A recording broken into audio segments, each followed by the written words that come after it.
Paşinyan xalqa səsləndi, etməsək asılı vəziyyətə düşəcəyik. Konstitusiyanın dəyişdirilməsi və müstəqillik bəyannaməsinə istinad məsələsi Ermənistanın daxili işidir. Global Info az xəbər verir ki, bunu Ermənistanın baş naziri Nikol Paşinyan deyib. Paşinyan konstitusiyada müstəqillik bəyannaməsinə istinadın dəyişdirilməsinin regionda qonşularla sabit münasibətlərin formalaşdırılması üçün əhəmiyyətli olduğunu vurğulayıb. Təsəvvür edin, siz yeni mənzilə köçmüsünüz, ümumi məkanda yaşayırsınız, həm qarşı, həm yan, həm də arxadakı qonşuları təhdid edirsiniz və beləcə müstəqillik də elan etmiş olursunuz.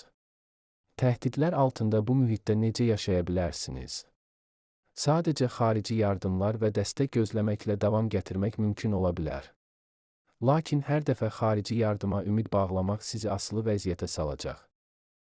Konstitusiya ilə bağlı müzakirələrin aparılması bizim özümüzə lazımdır. Biz bunu heç bir xarici qüvvə ilə müzakirə etməmişik, etmirik və gələcəkdə də etməyəcəyik. Yataqlara zərbələr başladı, region yanır, bu ölkələr batacaq. ABŞ-İsrail cütlüyünün İrana qarşı müharibəsi yeni mərhələyə qədəm qoydu. İsrailin İrana məxsus qaz və neft yataqlarına hücumuna Tehran da cavabsız qalmadı. O da Səudiyyə Ərəbistanı, Qətər, və digər ərəb ölkələrinin neft və qaz təsislərinə zərbələr endirdi. Nəticə qorxulu oldu. Fars körfəzi tamamilə enerji istehlakçılarına bağlandı. Axar az xəbər verir ki, bu sözləri politoloq Heydər Oğuz qeyd edib. Bəs dünya neft və qaz nəqlinin 20%-nin keçdiyi Hörmüz boğazının bağlanmasından ən çox itirən və ən çox qazanan kim olacaq? Bu hücumdan əvvəl İranda belə bir təsəvvür var idi ki, Fars körfəzində neft savaşları başlayarsa, enerji daşıyıcılarının qiyməti $200 qədər qalxacaq. Bahalaşma həqiqətən də oldu, amma İranın umduğu qədər yox. Dünya enerji bazarında bir barrel Brent markalı neftin qiyməti $112 qədər qalxıb.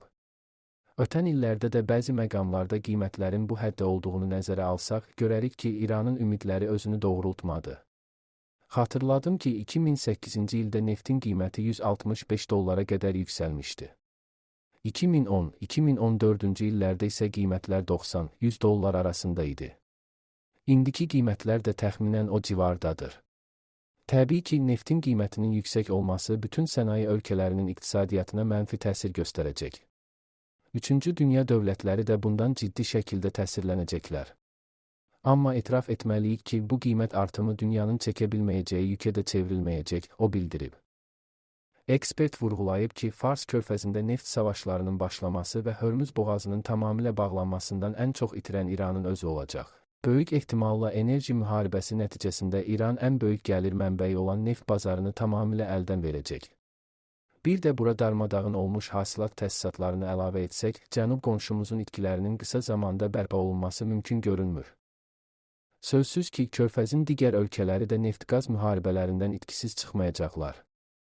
Amma bu itkilər bərpa olunmaz səviyyəyə yüksəlməyəcək. Ona görə ki, İrandan fərqli olaraq digər körfəz ölkələri bu savaşa əvvəlcədən hazırlanmışdılar.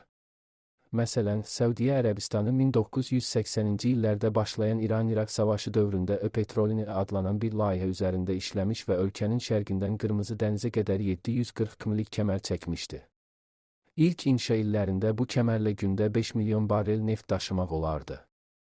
Son zamanlar Əri-Riyadın Petrolini kəmərinin nəql imkanlarını gündəlik 7 milyon barrelə yüksəltdiyi bildirilir.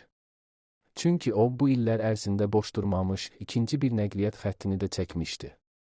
Səudiyyə Ərəbistanının Hörmüz boğazı bağlanmamışdan əvvəlki ümumi neft ixracatı gündəlik 10 milyon barrel idi. Bunun da 80-90% Hörmüz boğazından keçirdi.